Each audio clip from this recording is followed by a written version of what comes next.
Foram vários clubes e a gente conseguiu descobrir um. O Santos Futebol Clube fez contato oficial com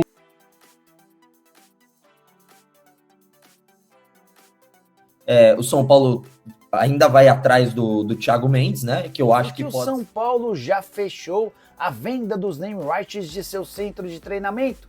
Vídeo de hoje do... Um jogo bastante ligado também.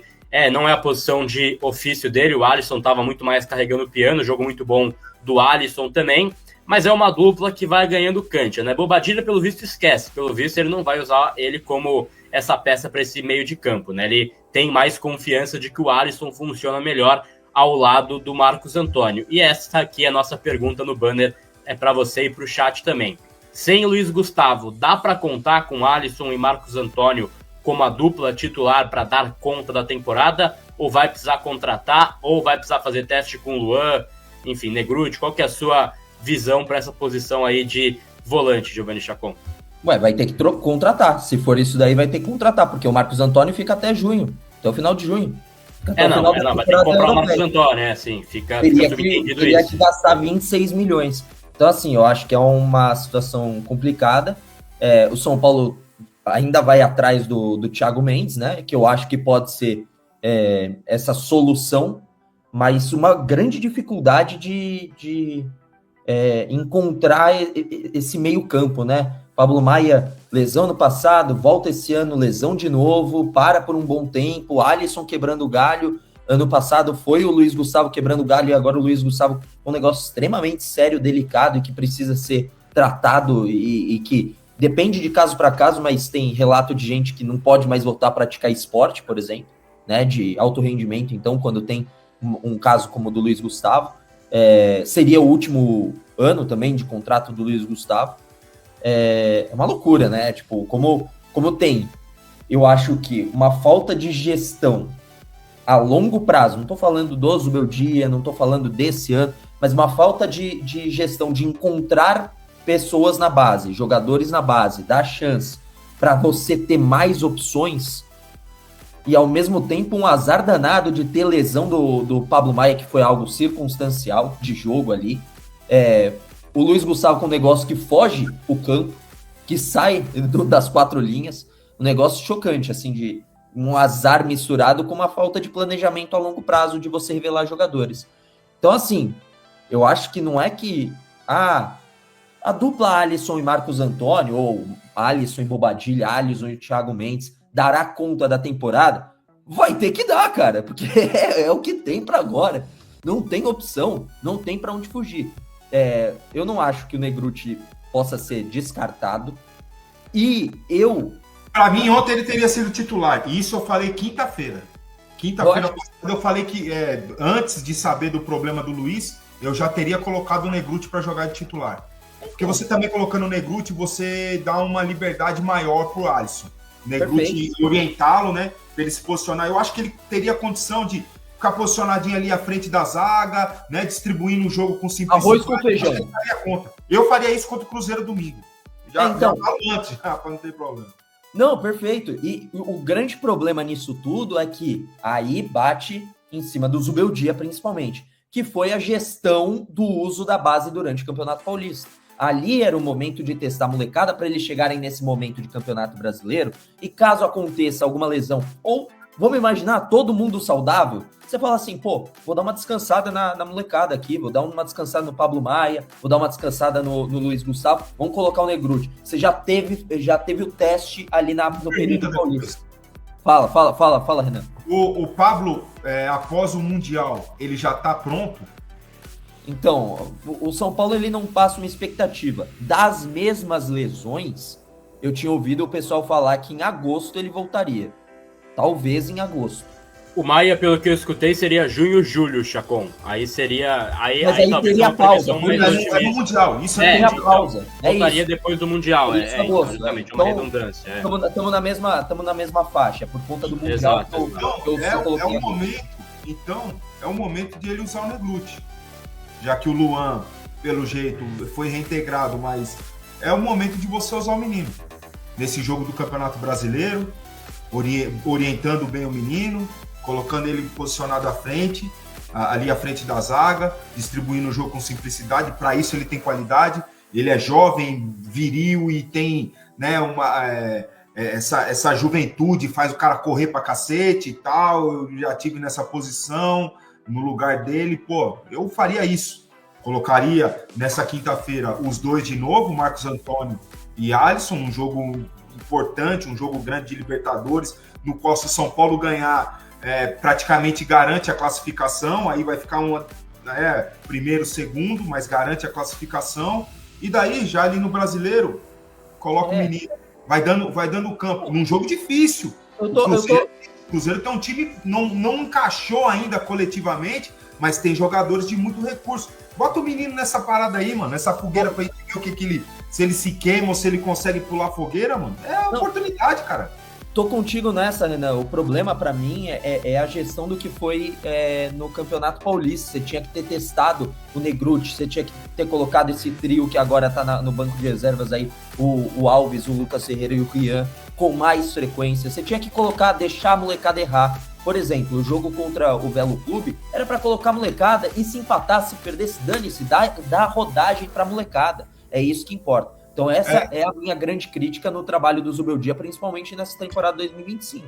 E só um ponto também, né, Renan, pra puxar a próxima pauta, a gente vai ler o chat depois, né, chamando o like novamente da galera, tem superchat pra caramba pra gente ler ao final da live, mas entra numa pergunta que já é a próxima pauta, né, sobre o time versus elenco, que a gente tanto comenta durante as semanas. Existe uma ala da torcida que acha que o elenco do São Paulo para a temporada é muito curto, né? Para você exigir algo do seu técnico, para você exigir algo em nível competitivo.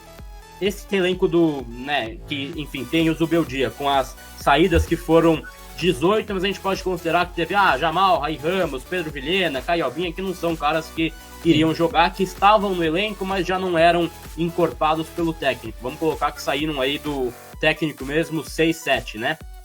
Falta elenco, faltam peças ou falta preparar mais o uso da garotada que sobe da base, Renan?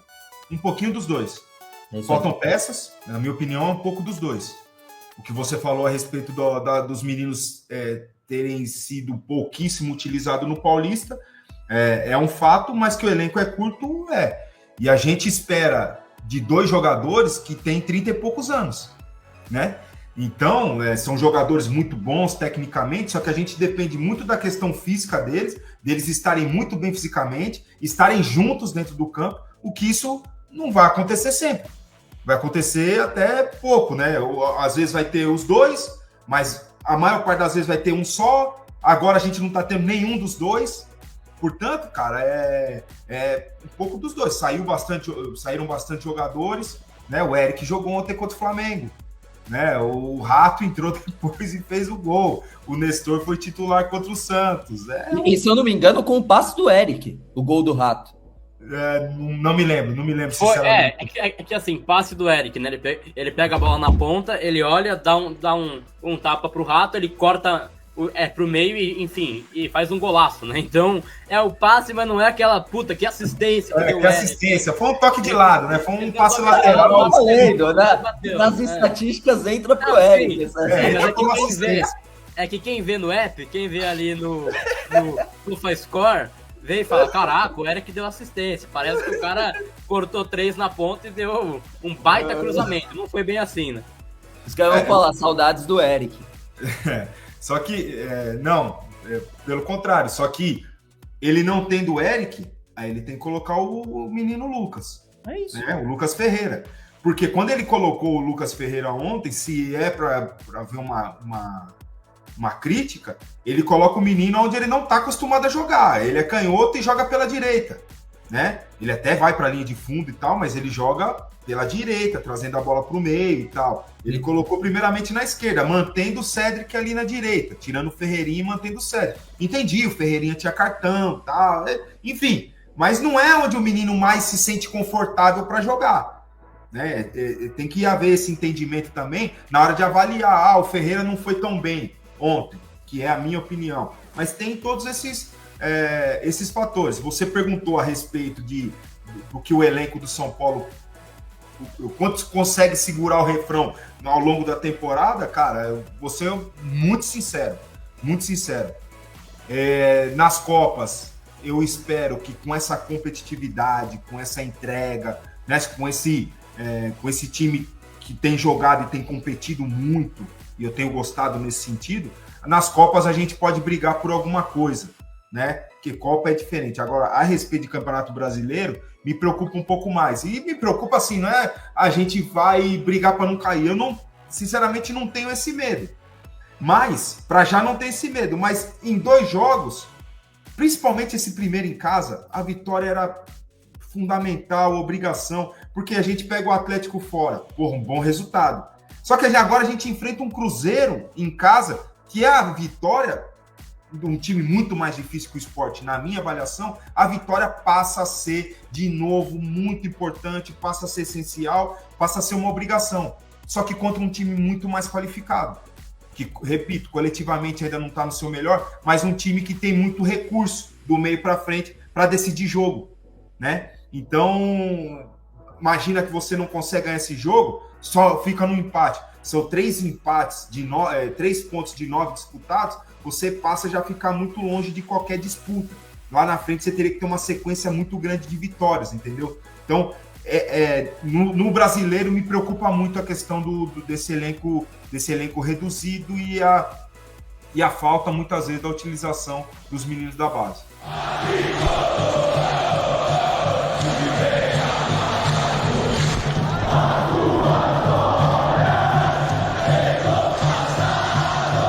Leve ontem, rápido, especificamente rápido, acabou dispensando depois os jogadores para os jogadores descansarem. O treinamento prossegue no dia de hoje no CT da Barra Funda.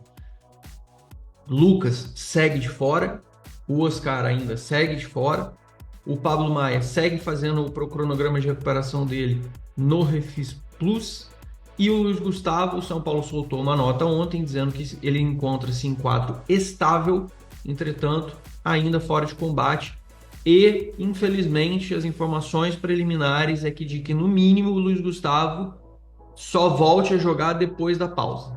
Então assim, isso no mínimo, fora que eu ainda tenho uma informação ainda não confirmada, mas infelizmente muito possível de que o Luiz Gustavo abandone os gramados por conta desta lesão e por conta dessa lesão, né, por conta desse problema, dessa enfermidade, vamos chamar assim, não sei qual é a palavra exata, por causa dessa condição.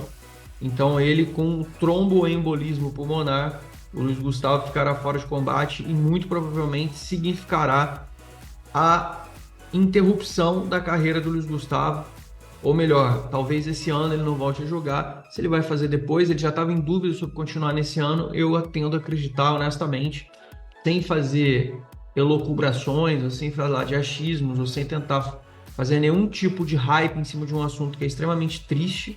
Eu estou tendo o maior cuidado do mundo na hora de falar isso, para não usar isso como uma ferramenta de engajamento, e não é esse o ponto, mas estou falando com vocês com honestidade. Os papos que eu tive, as conversas que eu ouvi, são de que realmente, infelizmente, o Luiz Gustavo não deve prosseguir e deve abandonar, infelizmente, a carreira. Fica aí uma pausa triste, né? Uma situação triste para um jogador que sempre se cuidou tanto, tão cabeça, tão maduro, um cara tão dedicado, tão comprometido, e que era uma das lideranças do São Paulo. O São Paulo acabou perdendo o Rafinha, que ontem, inclusive, anunciou que também vai parar de jogar futebol e vai jogar e vai ser comentarista na TNT, principalmente até aí a final da Champions, etc. O Rafinha, que é multicampeão, né? Tem propriedade para falar, fala muito bem, super inteligente, só realmente fez uma escolha errada. Acho que no final das contas pra gente deu certo, porque a saída do Rafinha veio o Cédric tá muito bem, acho que teve muita polêmica na época, muita choradeira, as pessoas gostam também de reclamar por causa de absolutamente tudo, mas se mostrou correta a decisão de trazer o Cédric por produtividade, e o São Paulo conseguiu uma coisa importante. O Pato, na época que veio para o São Paulo, inclusive ontem deu uma entrevista, não sei que dia foi que ele deu uma entrevista, pro Duda, não sei se o sobrenome dele, não sei se estou confundindo com o Sgarbi, que é o da Bandeirantes, ou o Duda Garbi, agora não sei alguma coisa dessa, é um assado para tananã, é um negócio desse, faz um programa super interessante, inclusive, parabéns ao cara lá, super leve, interessante, gostoso os papos que ele faz. E na conversa que ele teve com o Pato inclusive falou, eu tive um contrato de produtividade, até para as pessoas lembrarem disso, as pessoas falam, que a gente contrata o Pato, paga maior grana pro cara, o cara já está aposentado. O São Paulo já testava esse tipo de modalidade já faz tempo, não rendeu, não deu certo, não funcionou. Ele inclusive reclama muito do Dorival, a forma como o Dorival lidou com ele, mas o fato é que não funcionou, não deu certo, e o Pato saiu do São Paulo, inclusive não achou nenhum clube, ele que também não precisa, né? Financeiramente ele é um cara estabilizado, formou família, não queria ir embora mais para longe. Acho que o cara já está em outra etapa da vida dele. Ele ainda disse que não se aposentou, ainda quer jogar, ainda está avaliando essa questão, disse que falou com o Kaká, com o Ronaldo sobre essas decisões de parada. É aquela história, grana o cara não falta, fama o Pato tem bastante, jogou muita bola, uma pena que sofreu com lesões e que não teve a cabeça tão alinhada assim com relação às coisas, mas é um cara que poderia ter tido voos e poderia, sem fazer trocadilhos por conta de ser Pato, mas realmente os voos do Pato deveriam ter sido muito maiores. Ele, quando saiu do São Paulo no final de 2015, ele estava numa fase esplendorosa. Infelizmente ele acabou deixando o São Paulo e acabou saindo do clube, mas era uma fase que o Pato estava realmente numa fase absurda, ele tinha se reencontrado e muito provavelmente se o Pato ficasse no São Paulo, principalmente naquele São Paulo de 2016, se encontrasse Pato no auge, com o Caleri do auge, aquele time do Balsa especificamente, a gente tinha feito chover com aquele time na época que o Pato estava. Mas também é aquela grande história, né? A barra funda acaba empurrando algumas pessoas para fora, o Pato mesmo já falou sobre isso. Muitos jogadores também foram prejudiciais ao São Paulo naquela época. Enfim, nem vale a pena citar aqui, ou talvez eu fale disso nos bastidores de outro momento. Se o Pato não quis falar, não vou ser eu que vou falar. Mas infelizmente naquela época também tinha muita gente jogando contra o Pato. Muitos jogadores tinham ciúme, muitos jogadores tinham uma séria resistência. Aquela história daquele vestiário podre que o São Paulo tinha, que só foi começar efetivamente a mudar lá para 2021, quando deu aquela ruptura que chegou o Rogério Ceni para 2022, o perfil dos atletas começou a mudar. O Ceni foi muito responsável por isso. Muita gente me pergunta qual é o legado que o Ceni deixou para o São Paulo. Eu acho que foi a mudança de perfil de atleta. Ele errou também nesse meio tempo. Ele, por exemplo, teve Marcos Paulo e Patrick, que são dois jogadores que ele apostou muito, deram certo no campo, mas que também foram contra o próprio Rogério Ceni em alguns momentos, porque tinham as personalidades dele, a coisa degringolou, inclusive foram pivôs responsáveis em muitos momentos da queda do Rogério Ceni. Ele também tinha os problemas dele, mas, por exemplo, Reinaldo, Patrick, Marcos Paulo, a gente sabe que são jogadores que na época geraram um estresse, geraram um conflito, geraram um desgaste gigante, inclusive, com relação a ele, mas a mudança de perfil tinha sido significativamente alterada.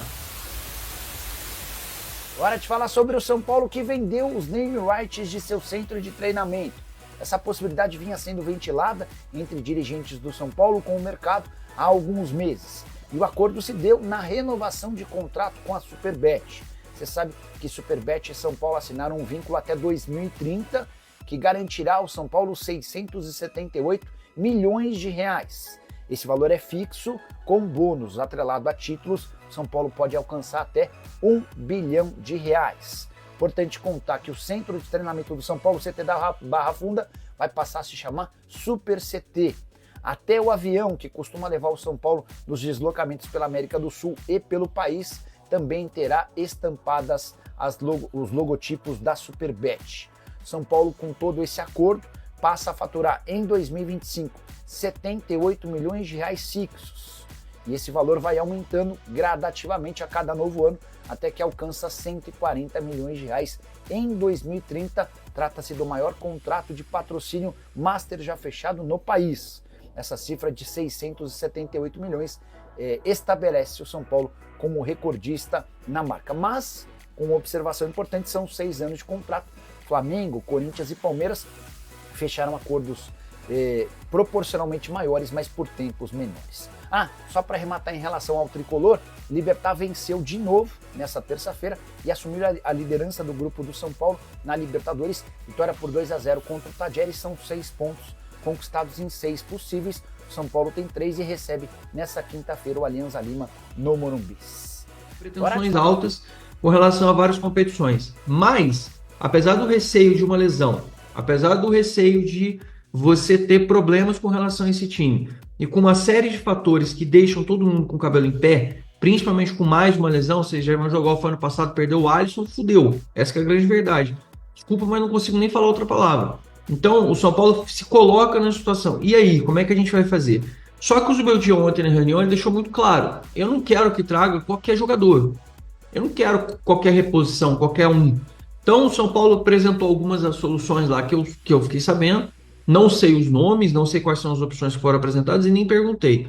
Mas algumas soluções imediatas, sim, rápidas e dentro do que dava para encaixar, foram apresentadas. Num primeiro momento, o Beldi não gostou de nenhuma. E aí, ele sabe que ele tem que trabalhar com o elenco que ele tem. O elenco que ele tem hoje, a gente tem essas opções que eu falei para vocês. Luan, que está aí se recuperando. Negruti para primeiro volante. Segundo volante, você tem Alisson, Marcos Antônio e você tem o Bobadilha, que pode fazer essas posições de meio de campo. Outros jogadores podem fazer improvisações, já falamos. Juan Tressoldi, o próprio Zubeldia já falou em entrevista coletiva que pode fazer um primeiro volante. O Alan Franco já chegou a atuar alguma vez como primeiro volante. O Mike, que ontem jogou no Sub-20, fez gol. Pode ser volante, como o próprio Alan Barcelos já falou. O Enzo Dias já chegou a jogar de volante. O Wendel já chegou a jogar de volante. Assim, tem alternativas e improvisações que podem ser feitas. Ah, não gosto de improvisações, é um absurdo o time de São Paulo ser assim, a gente tem que usar os meninos. A opção é do Zubeldia. No primeiro momento, ele quer um jogador. Entretanto, nenhuma opção para esses 3, 4 dias de contratação e dentro do que é possível para o São Paulo nesse momento agradam. Então, a tendência, vou falar para vocês, o São Paulo não está zerado de chances de trazer ninguém. O São Paulo vai trabalhar com a informação de que não está atrás de ninguém, mas está de olho sim em alguma alternativa e oportunidade que possa agradar. Isso pode ser uma surpresa de última hora? Pode. É provável que isso aconteça? Pequeno, por conta do Zubeldia não querer qualquer jogador. O Zubeldia prefere que venha realmente um jogador interessante. Lembrando que muita gente reclamou, e eu volto a falar do Cédric ter vindo de contrato de produtividade. A gente teve o Sabino que veio de contrato de produtividade e no final das contas valeu a pena. Por que não tentar mais possibilidades de contrato de produtividade? Fica aí a minha opinião sobre o assunto. Mas o Zubeldia prefere, mesmo que seja só no meio do ano, que o São Paulo consiga contratar um jogador melhor. Ele prefere que o São Paulo, já que vai gastar e que contrate alguém que ele realmente queira e que vá utilizar. Tem muito se falado no Thiago Mendes, mas não há um acordo com o Thiago Mendes, existe uma predisposição, mas o Thiago Mendes, ele quer mais do que o São Paulo está podendo pagar. Existe um desalinhamento financeiro. Então não adianta falar assim, não, então no meio do ano tá tudo tranquilo, o Thiago Mendes está aí, ele vai estar sem contrato, tá tudo certo. Não tá tudo certo, tá? Não tá tudo certo mesmo, então tem que ter muita calma. Pode ser que ele venha? Pode. Mas vai chegar no meio do ano, vai chegar uma infinidade de clubes que vão oferecer contratos para ele. Ele vai fazer, provavelmente, o último contrato deste ano. Ele vai fazer o último contrato grande da carreira dele e ele vai buscar coisas maiores. Eu duvido que o São Paulo vai conseguir oferecer uma coisa muito grandiosa para ele. Eu vi outras pessoas falando assim, não, tem o Casemiro não sei o quê. Você vê esses sites aí malucos que adoram postar fake, falando, o Casemiro pode ser que saia do United, não sei o quê. Rapaziada, o Casemiro não quer sair da Europa, já falei isso várias vezes para vocês. Tem muita gente falando assim, tem que cobrar o Jorginho, que disse que voltaria pro São Paulo, que torce pro São Paulo, que tinha um carinho pro São Paulo. Sim, ele falou que tinha um carinho pro São Paulo. Quando começaram a pressionar ele para voltar, meses depois ele soltou uma entrevista que ele deu para a ESPN, se não me engano, falando que ele tinha muito medo de voltar pro Brasil, que o pessoal de São Paulo até tinha mandado mensagem para ele. Eu acho que muito mais provavelmente o Lucas, acho que até confessou que mandou mensagem para o Alexandro, que mandou mensagem para outros jogadores. O Jorginho lá desconversou, deu um migué, mas daí o Flamengo chegou com bala para ele, e aí o Flamengo está muito próximo de contratar o Jorginho, essa é a grande verdade. No final das contas, rapaziada, jogador que cumpre palavra, jogador que deixa de ganhar dinheiro, ou que deixa de botar mais grana no bolso para jogar no São Paulo, para jogar no São Paulo não, para jogar em outros clubes, em detrimento de dinheiro, são poucos, são raríssimos.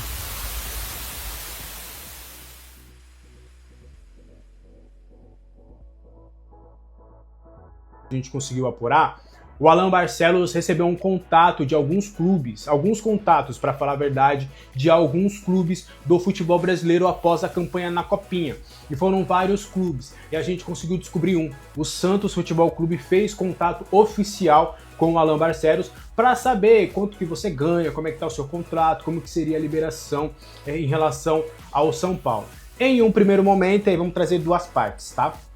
O Santos, no fim das contas, sondou, mas aí agora vai dar um respaldo pro técnico que tá lá, que eu nem sei o nome, mas falaram para mim, a gente tem um técnico aqui, a gente vai... a gente fez a sondagem sim, mas a gente vai optar pela manutenção do trabalho. E já da parte do Alan Barcelos, ele tá muito feliz no São Paulo, né? Em todas as demandas em que ele pediu na carreira dele, o São Paulo atendeu, e não só em termos de valorização financeira, mas também de projeto. O Alan Barcelos, ele tinha um projeto de começar na categoria de base menor e aos poucos for subindo até o sub-20. E foi justamente isso que aconteceu. Ele queria ter essa responsabilidade até com a sua carreira. Então, o São Paulo sempre atendeu a esses pedidos dele, de eu quero começar aqui, ainda não estou pronto para subir para outra categoria. E aí, quando ele esteve pronto, ele foi para o sub-17, fez um bom trabalho lá. Aí apareceu o sub-20, ele se sentiu pronto, até porque estava uma transição dos jogadores do 17 para o 20. Então o Alan Barcelos está bem feliz ali atualmente no comando do São Paulo sub-20. E o São Paulo também trabalha, né, já nos bastidores, para ele ser um possível sucessor do próprio Zubeldia. É da vontade do Júlio Casares formar não só um goleiro, né, que talvez em termos de formação hoje são as duas vontades do presidente Júlio Casares. É de formar um goleiro, e ele tem cobrado o Zete para que isso aconteça, e formar um treinador, né? Porque o São Paulo tentou com o Alex, tentou com o Belletti, só que não conseguiu, por diferentes motivos, acabou não tendo êxito, e aí agora o São Paulo está acreditando que o Barcelos ele pode ser esse profissional, ele estuda bastante, sabe muito de tática, é um cara muito atualizado, a gente está vendo o trabalho dele no Sub-20, então mesmo com a sondagem do Santos, ele permanece, ele vai continuar no São Paulo Futebol Clube. Aí o tempo a gente vai acompanhar nos próximos capítulos. E aí, pra gente fechar, eu só quero fazer um alerta, tá? Vou alertar vocês em relação aos sinalizadores, principalmente quem vai pro estádio do Morumbi na quinta-feira, tá? É importante se atentar, por quê? A Conmebol, ela proíbe não só o uso de sinalizadores dentro do estádio, mas também nos arredores, tá, gente? Então, a famosa recepção ali do São Paulo, que é lindo de ver, que é muito bonito de fato, e esquenta ali o clima. Só que não pode sinalizadores ali nos arredores e vai ter punição. A Conmebol quer mandar na rua, a rua é pública e tudo. Não.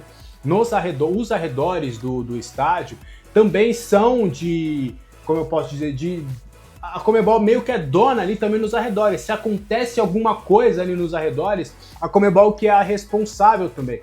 Não sei se você sabe, por exemplo, nós que vamos para a cabine, nessa quinta-feira eu não vou não, tá? Vou ter um compromisso na sexta-feira pela manhã.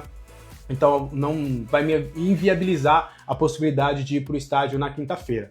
Então, por exemplo, a gente não pode fazer nenhuma filmagem lá. Vocês já viram eu nas redes sociais, ou até vídeo aqui no canal, eu lá no estádio, né, gravando conteúdo para vocês. Eu não posso fazer isso em jogos da Conmebol, porque é uma regra da Conmebol. Eu não posso filmar ali os arredores, eu como imprensa não posso.